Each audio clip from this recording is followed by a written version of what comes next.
My friends say I should leave you, but I'll give you one more chance to correct yourself, she said. I replied, how generous. Then I packed my bags while she went out with those same friends. When she got home ready to discuss my improvements, I was gone with a note. Decided not to take the chance. Hey viewers, before we move on to the video, please make sure to subscribe to the channel and hit the like button if you want to see more stories like this. Thanks. The air in our apartment felt thick, like before a storm. It had been like this for weeks. A heavy quiet punctuated by the rapid tap-tap-tap of Chloe's thumbs on her phone screen, followed by sighs she meant for me to hear. I was on the couch, pretending to read a book, every sense tuned to the discordant frequency of her displeasure. I knew the source. It had a name, Mia, and it had a committee, the girls. Chloe finally put her phone down with a decisive clack on the coffee table. The sound was a starter's pistol. We need to talk. Here it was. I marked my page, a simple, deliberate action. Okay. She didn't sit. She paced to the window, her back to me, arms crossed. A staged pose. I've been doing a lot of thinking. A lot of talking. With people who really see me. I said nothing. My silence was the canvas she needed to paint her grievance. She turned, her expression a masterpiece of pained generosity. Look, my friends, especially Mia, they think I'm an idiot for staying. They've been watching. They see what I've been trying to ignore. A cold thread began to weave through my gut. What do they see, Chloe? You, she said, as if it were obvious. The lack of fire. The complacency. Remember my promotion dinner? You got me flowers. Mia's boyfriend, Derek, rented out a private chef's table for her last Tuesday. Just because. I blinked. You said you love those flowers. I did, she said, waving a hand dismissively. But it's the thought. The scale. It's about showing the world you're proud. And it's Sarah's wedding. When that guy from the band was so obviously flirting with me. You just smiled and brought me a drink. Derek would have. I don't know, made a scene. Asserted himself. Mia says it shows a lack of protective instinct. Each sentence was a bullet forged in a group chat. I could hear Mia's nasal, opinionated voice layered underneath Chloe's. Your cozy job, she continued, using the air quotes I was starting to hate. It's stable, sure. But is it ambitious? Mia's dating a guy who's starting his third startup. There's an energy there. A risk. You just go to work and come home, and you're fine. The coldness was spreading. This wasn't her. This was a transcript. So what's the conclusion, Chloe? My voice was quieter than I intended. She took a deep breath, the martyr preparing for sacrifice. The conclusion is they think I should leave you. They've listed all the ways you're not meeting my needs. They say I'm settling, that I'm blinding myself to my own potential. The room tilted slightly. 730 days of shared mornings, of holding her after her father's death, of building this quiet, comfortable life together, reduced to a bullet point list in a group chat titled Chloe's Intervention. But, she said, and here she finally met my eyes, her gaze hardening with a sense of bestowed grace. I'm not like them. I'm loyal. I believe in us. So I'm giving you one more chance. The words hung in the toxic air. One more chance. One more chance to do what? I asked, genuinely needing to hear her say it. To correct yourself, she said, as if diagnosing a faulty appliance. To be the man I need you to be. To show up with the fire, the ambition, the grand gesture energy. To prove my friends wrong. We can start tomorrow. We can make a plan. A surreal calm descended over me. The coldness reached my heart and froze it solid. I saw everything with perfect, horrible clarity. I wasn't her partner. I was a project her friends had deemed unsatisfactory, and she, the benevolent foreman, was offering me a stay of execution to remodel myself to their specifications. A slow, humorless smile touched my lips. It wasn't a smile of amusement, but of recognition, of the game finally being revealed. How generous of you, I said. The words were flat, an assessment, not a retort. They threw her. She'd braced for a fight, for tears, for pleading promises to do better. She hadn't braced for this, for quiet acceptance. Her confidence flickered. I'm serious. I know you are. I'm going out with Mia and the girls tonight, she announced, reasserting control. We're going to that new rooftop bar. I need space to think, and they support me. We need to talk about this. She gestured between us. When I get back. So think. Really think. About what you're going to do to fix this. She looked at me, waiting for my counter-argument, my blueprint for my own renovation. I just nodded. Have fun with your friends. Frustration flashed in her eyes. She grabbed her going-out purse, the small, expensive one I'd saved for 3 months to buy her, and headed for the door. She paused, hand on the knob. This is for us, you know. This is me fighting for us. And then she was gone. The silence she left behind was different. It wasn't heavy. It was clean. Empty. I sat on the couch for exactly 5 minutes, listening to the hum of the refrigerator. I replayed her words. One more chance to correct yourself.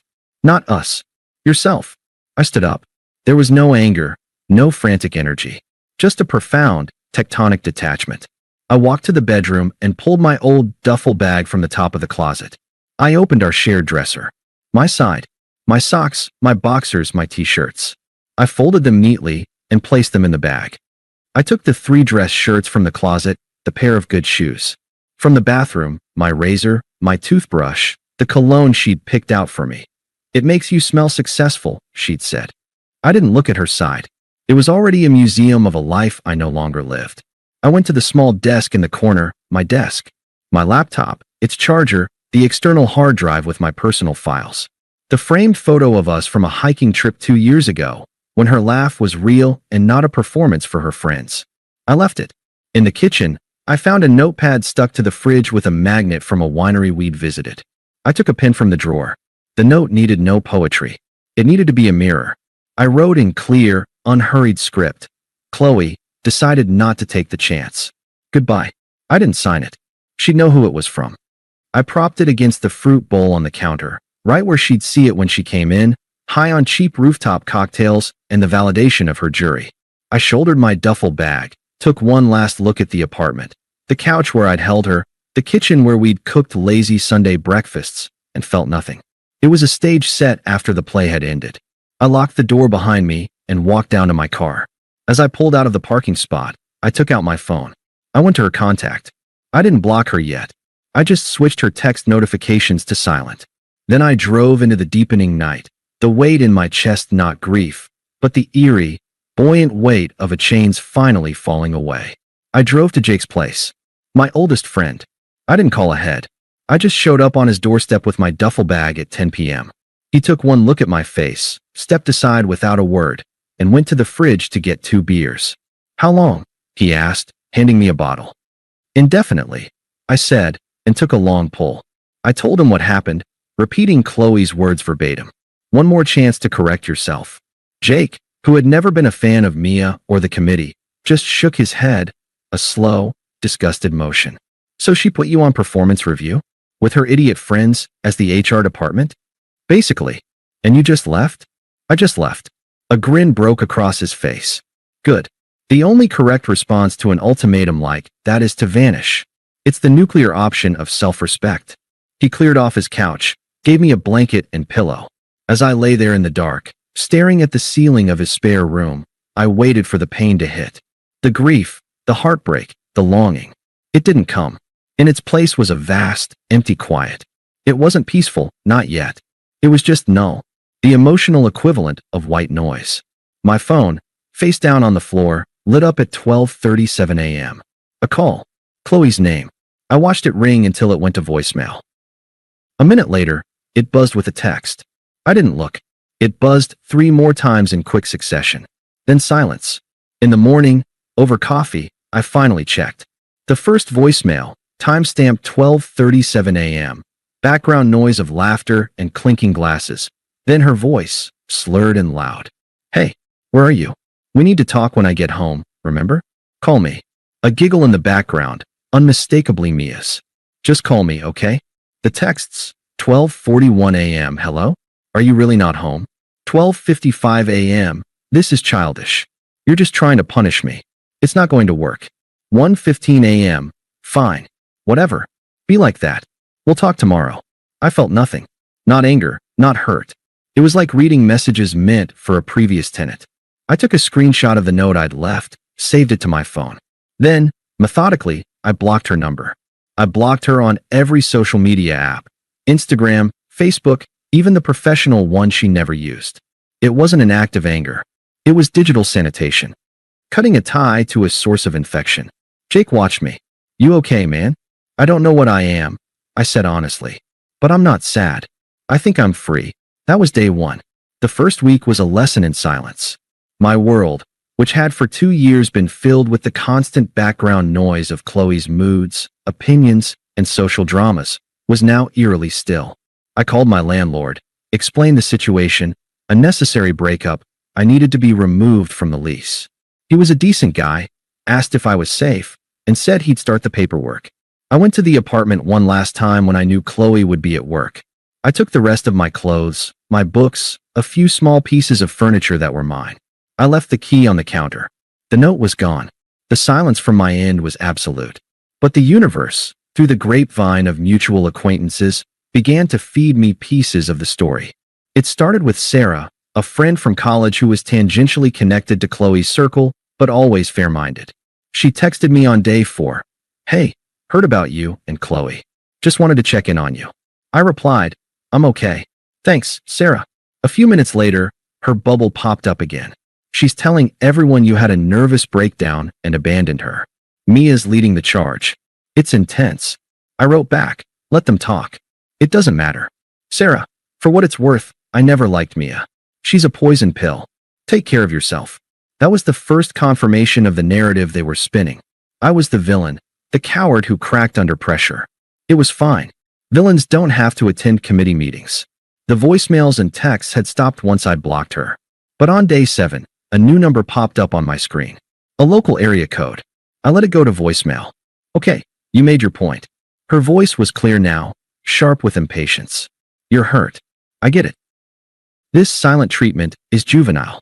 Come home so we can talk like adults. You can't just run from problems.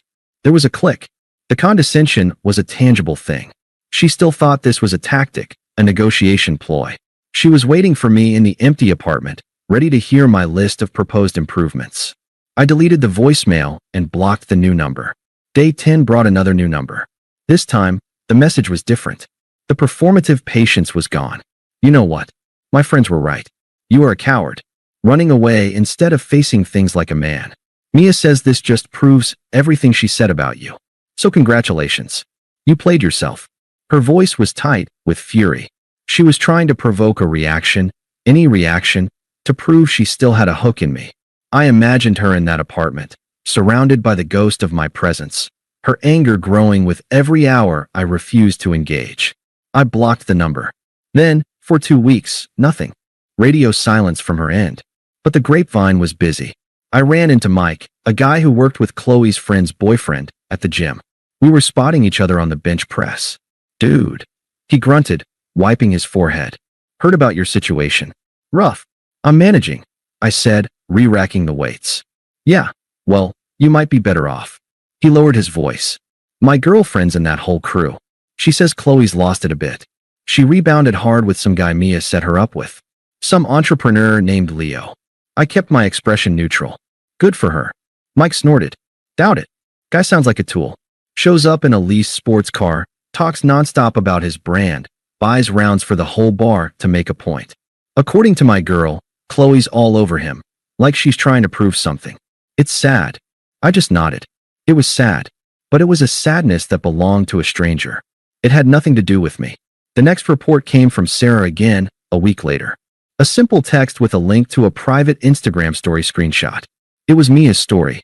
A blurry photo of Chloe and a slick-looking guy with 2 white teeth. Leo, their faces close. The caption read, when you upgrade your entire life. Heartsuit hashtag real men hashtag no more settling. Sarah's text followed.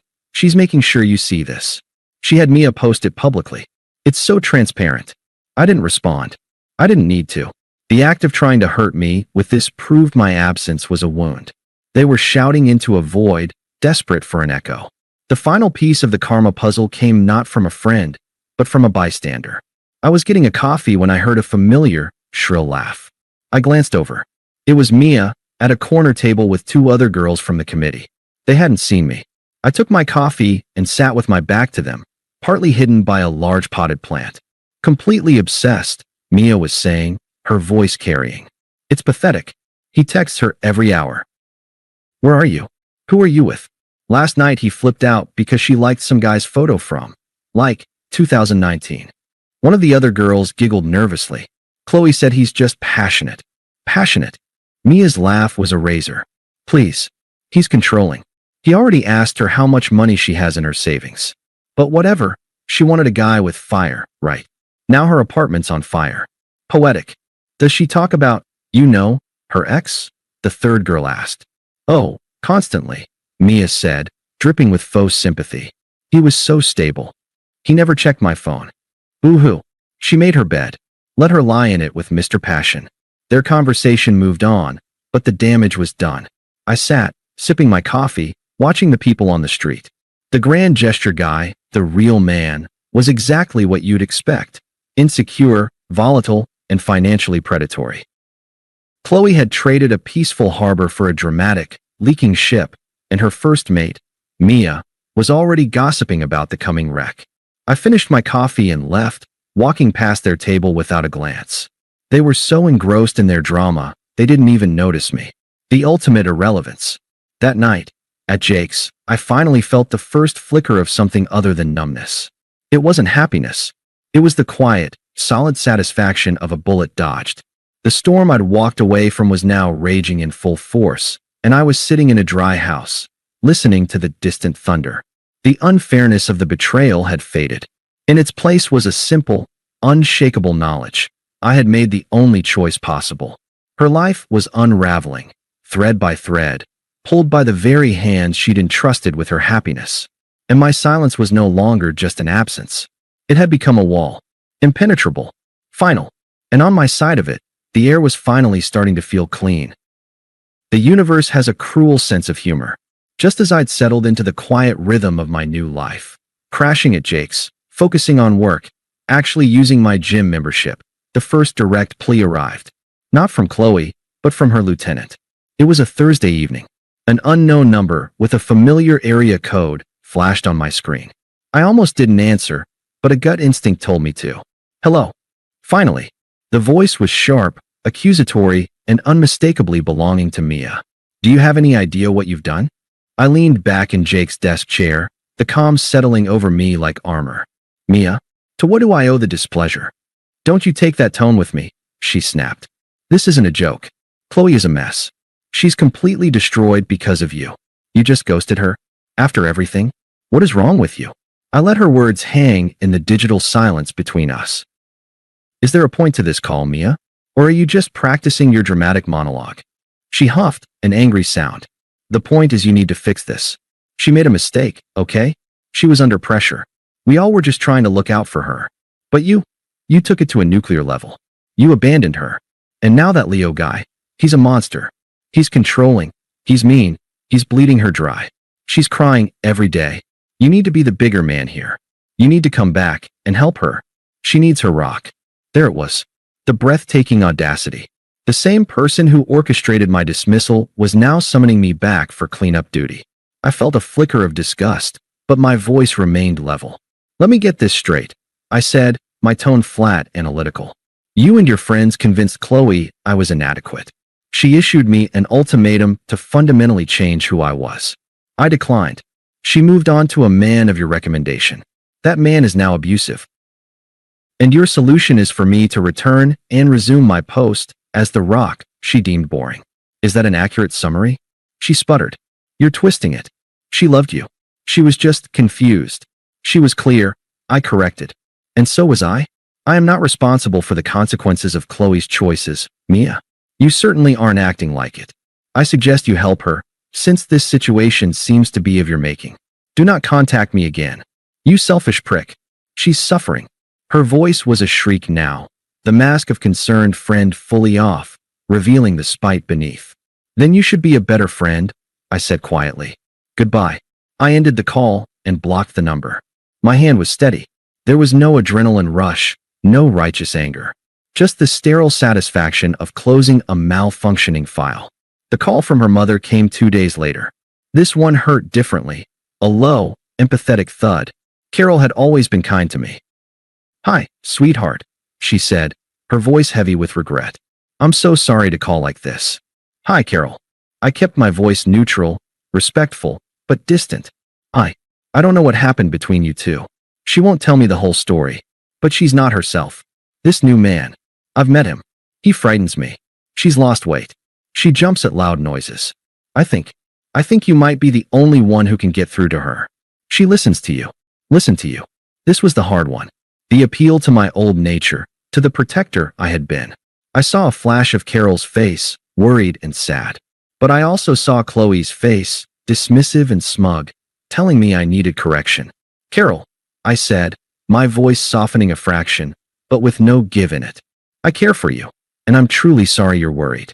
But Chloe ended our relationship. She made a choice to replace me with someone she believed was better. The fact that her new choice is dangerous is a tragedy, but it is not my tragedy to solve. I cannot help her. She didn't want my help. She wanted a different man. She has him. There was a long silence on the other end. I heard a soft sniffle. She threw away something real, didn't she? That's between her and her conscience, I said. Please take care of yourself, Carol. I ended the call. I didn't block her, but I knew she wouldn't call again. The dam broke a week later. A number I didn't recognize, calling at 11 p.m. on a Sunday. I was reading. I answered out of sheer morbid curiosity. The sound that came through was pure, undiluted distress. Sobbing, ragged breathing. He took my keys. He changed the passcode on my bank app. He said if I loved him, I'd prove it by giving him access. It was Chloe, her voice stripped of all its prior performance, raw and shattered. He yelled at Mia, called her a cancer. He threw my phone against the wall last night. It's all gone wrong. It's all so wrong. I said nothing. I just listened to the sounds of her life crumbling. I see it now, she wept, the words tumbling out in a desperate confession. I was so stupid. So stupid. Listening to them. To her. It was all a game to her. I gave up. I gave up the only good thing. You were my rock. You were my home. And I handed you a list of complaints from people who don't even know what love is. A huge, shuddering gasp. Please. I need you. I'm scared. I have nowhere to go. Please. There it was. The full circle moment. The plea from the depths of the hole she'd chosen to jump into. I waited for the old instincts to kick in, the urge to soothe, to fix, to rescue. I felt only a profound, hollow emptiness. Her pain was real, but it was happening to a stranger. Chloe, I said, my voice calm, clear, and utterly devoid of the warmth she was begging for. She caught her breath, hearing her name, hoping it was a lifeline. That sounds very difficult. I continued, using the same tone I'd use with a colleague describing a frustrating, but not my problem, client. I hope you figure it out. The silence on her end was absolute. I'd thrown her a sentence of hollow politeness, a social nicety, when she was begging for a parachute. It was the coldest thing I could have done. Then came a whisper, broken and small. That's it. After everything? You hope I figure it out? Yes, I said simply. I heard the click as she hung up.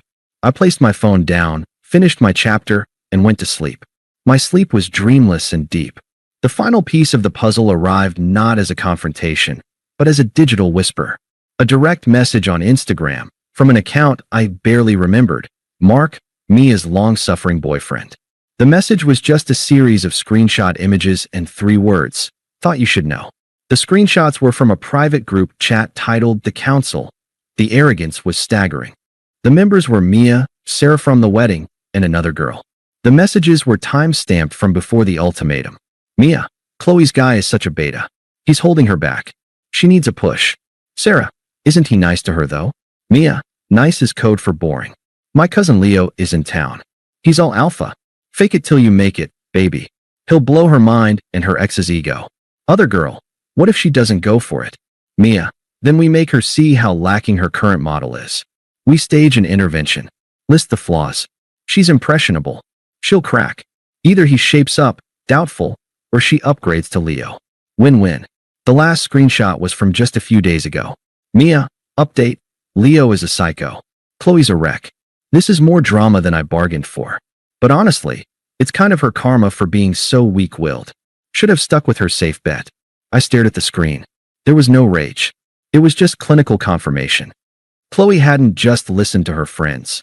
She'd been a pawn in Mia's game of social chess, a game where winning meant creating the most drama. I typed back to Mark, thanks. Hope you find your way out too. He replied with a thumbs up. Months passed. I moved into my own place, a small, bright apartment that held only my energy. I got a promotion. The cozy job had quiet, steady respect that translated into real responsibility and a significant raise. I spent my weekends hiking, or having beers with Jake, or learning to cook meals that I alone chose. I was in a popular coffee shop near my new office, waiting for my order, scrolling on my phone. I felt a presence hover, a familiar scent of perfume undercut by cigarette smoke. I looked up. It was Chloe. She looked diminished. The light in her eyes that I'd once loved was gone, replaced by a skittish wariness. She was too thin, her clothes hanging loosely. She clutched a to-go cup like a shield. "Hi," she said, her voice barely a whisper. I gave a slight, polite nod. "Chloe, you look good," she said, her eyes scanning me. I was tanned from hiking, my shoulders broader from consistent lifting. I looked, for the first time in years, entirely at ease. "Thank you." My almond milk latte was called. I collected it from the counter. She was still standing there, an obstacle between me and the door. I know what Mia did," she blurted out, her words rushing together. "Mark showed me the chats. I get it now. You were right to leave. I was blind. I was an idiot. I lost everything. My apartment, my savings, my self-respect." Her eyes glistened. "Leo's gone. Took what he could and left." I took a sip of my latte. It was perfectly bittersweet. "I'm aware." She flinched at my tone. It wasn't cruel. It was just factual. "Is there any way we could ever get coffee? Sometime? As friends? Just to talk? I think I need closure." I looked at her then, really looked. I searched for any remnant of the woman I'd loved, for any spark that belonged to her and not to Mia's committee. I saw only a hollowed-out stranger, a monument to bad choices. My phone buzzed in my pocket. A text from Lisa, a woman I'd been seeing for a few weeks. She was funny, independent, and thought my cozy job was fascinatingly complex. She'd sent a funny meme about our planned hike tomorrow. A small, genuine smile touched my lips before I could stop it. Chloe saw it. Her face fell, understanding dawning that the smile wasn't for her, would never be for her again. I glanced at my watch, a simple, reliable piece. "No," I said, my voice calm and final. "I don't think so." I met her eyes one last time, and in mine, she saw the truth she'd been fearing. Not hatred, not lingering pain, but a clean, uncluttered indifference. She was a footnote in a chapter I'd finished writing long ago. "Take care, Chloe," I said. It wasn't a wish for her well-being. It was a punctuation mark. I stepped around her and walked out into the sunny afternoon. The air was fresh. My phone buzzed again with another message from Lisa. I typed a quick reply, a real smile spreading across my face, and slipped the phone back into my pocket. I didn't look back. I had a life to get to, one I'd built for myself, brick by quiet brick, in the peaceful silence she'd left behind. Edit/update. To everyone asking, no, I never replied to Mark or confronted Mia. Their own ecosystem of toxicity is consuming itself just fine without me. And to the person who DM'd me saying I was too harsh, you've clearly never been handed a one more chance to fundamentally alter your soul by a committee. The kindest thing you can do for everyone involved is to simply refuse to play. And that, folks, is why you never accept a chance from someone who should be your partner, not your probation officer.